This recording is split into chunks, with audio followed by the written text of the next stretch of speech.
These are frames that are named Jury, and we are going to replace the lenses. So first thing you're going to want to do is make sure that the lenses are sitting on a flat surface upside down. And you're going to be loosening up the screw that's located at the bottom part of the frontal part of the frame. It's right there.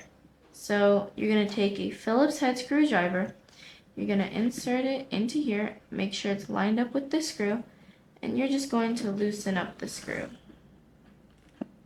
You don't have to unscrew it completely, just loosen it so that the frame becomes looser. And you just pop out the lens, like so.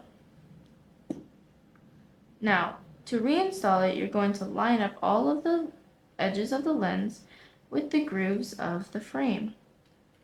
First, you're going to insert it here, and then you're just going to pop the rest into place. And all that's left is to re-screw it. You take the screwdriver again, line it up, and just press down and to the right. And that should be it.